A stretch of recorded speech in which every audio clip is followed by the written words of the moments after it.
Hello everybody, my name is Kavina Sasawat. Today I would like to present about this story, Allow the World in 80 Days. Okay, the first I will present about the character of this story.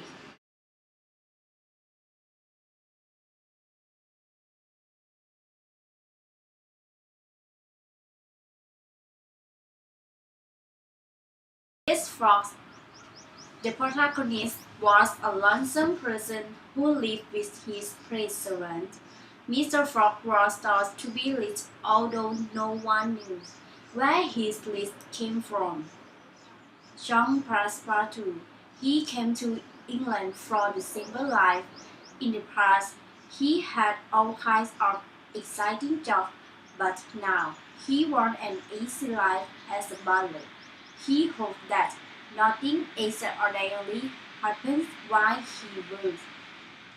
Detective Fifth, an English detective who followed Fogg around the world because he suspected that Mr. Fogg was a bank robber. Alda, a Brazilian woman who has saved from a study by Fogg and Passepartout. Fogg's friends. They are Fogg's race partner.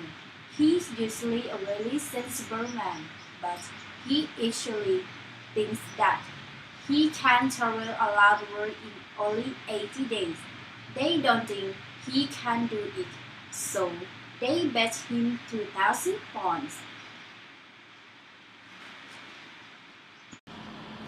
In 1872, in the city of London, many prominent gentlemen gathered at the Reform Club. One of these gentlemen was Phileas Fogg. Fogg was a handsome man with a silver blade. His only daily activity was reading newspapers and playing a card game called Wit. Phileas Fogg lived alone in a mansion. He employed a single butler.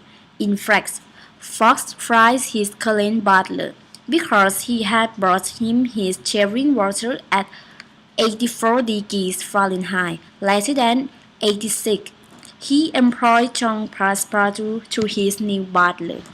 Fogg went to the Reform Club and played a card game with his friend.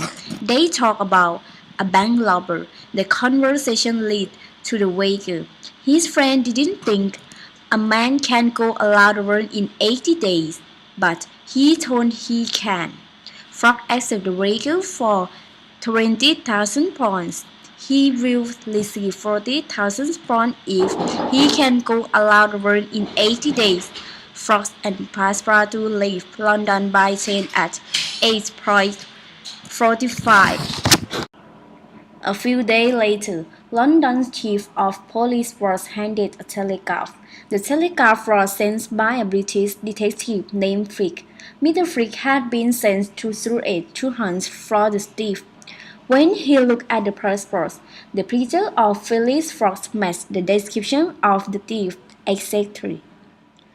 On Friday, October 9th, Fogg noted his arrival in Suez and that he had neither gathered nor lost any time. By the time they reached Bombay on October 20, it was 4:30 when the Mongolian landed. Fogg ordered Passepartout to be at the train station by 8 p.m. to catch the train to Calcutta. Frick realized that he would just have to keep following Fogg and Passepartout until the villains arrived. Passepartout decided to look around Bombay. He didn't know Christians couldn't enter Indian temple or that even Indians must remove their shoes before going inside. Passepartout was knocked to the floor by the three police when he arrived at the train station. He was shoeless, hairless, and without the package of clothes. At 8 a.m. on 22nd October, the train stopped. They were in the middle small village. Fogg brought the elephant for 2,000 pounds and hired a local policeman to guide them, and the elephant to Allahabad.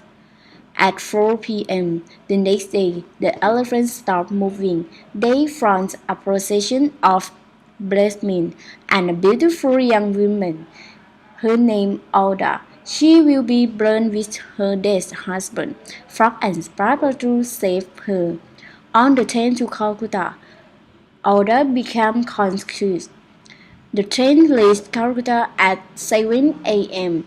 There were 5 hours until the steamboat left for Hong Kong at noon. Ice Frog and Passepartout left from the train. They were guided by several policemen. The judge told Frog and Passepartout that they were being charged with the destruction of native children. Frog offered bail. Mr. Fig followed them and observed them boarding the steamboat Langoon. The trip from Calcutta to Hong Kong would take them 10 to 12 days. Frog went to search for Alda's uncle and they learned that her uncle had made a huge fortune and retired to Holland 2 years ago. Frog sent Passepartout to Kalkanik to buy his ticket to Yokohama. Passepartout met Mr. Fig in front of the Carnatic. Fig invited him to Taiwan for a dinner. As Passepartout did not come back by the next morning, Frog decided that they would have to leave without him. Frog and Alda met Mr. Fig and learned that the Carnatic had sailed the night before. Frog began to wander along the docks, searching for a vessel he could hide. He made a deal with Bunsby and the Troll. Mr. Fig that he could accompany them at no expense. Meanwhile, Passepartout lost to the Carnatic which was just about to leave after he awoke. He knew he would have nothing once he left. He followed the crowd. At the last arena, Butler decided to use him as a clown. Passepartout's first performance with the Long-Nose was at 3 p.m. He saw two fabulous frogs in the audience. Buttercup demands payment for breaking of his human pyramid. Frog handed him some money. 11 days later, the general can enter San Francisco Bay. Frog and the others arrived in America at 7 p.m. After base flood. The next morning, the train ran for 3 hours until the crew left. 3 days later, the train was under attack by Wilson's natives. Frog and the others arrived in New York by 11:12 on the 11th. But the steamer, the China, had left for Liverpool just 45 minutes before they had arrived. The next morning, Frog went down to the docks to find a ship to hire privately. Frog boarded the Helita and met the captain named Andrew Speedy. Frog paid the captain £2,000 for each passenger to travel with him to Liverpool. As soon as Frog boarded the Helita, he ordered the sailors to strip every bit of food from the cabin and the decks to burn to fuel. 20 minutes before noon on December 21st, Frog and his companion went ashore at Liverpool docks. Phileas Fogg was put in prison. He hoped for a chance to get to London. Then at 33 minutes past 2, Frog heard the door of the cell open. Frog was a free man. Then he knocked Mr. Fig down with single punch. It was 10 minutes to 9 when they stopped up to the train in London. Frog and Alda went home. Later that evening, Frog had a private conversation with Alda. He wanted to marry with her. Frog asked Passepartout to go and find Reverend Samuel Wilson at the local church. He wanted to know if it was not too late to schedule a wedding ceremony of the next day.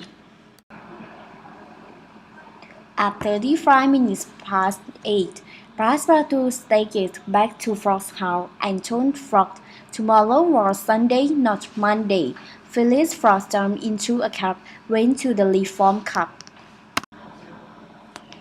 At the 57-second, the door opened. As the clock ticked on its 60 seconds, Frost stepped in. It was Phyllis Frost in person, and on the college day, Frost won the wager. He had gained a day because the world moved westward, yet he had traveled eastward.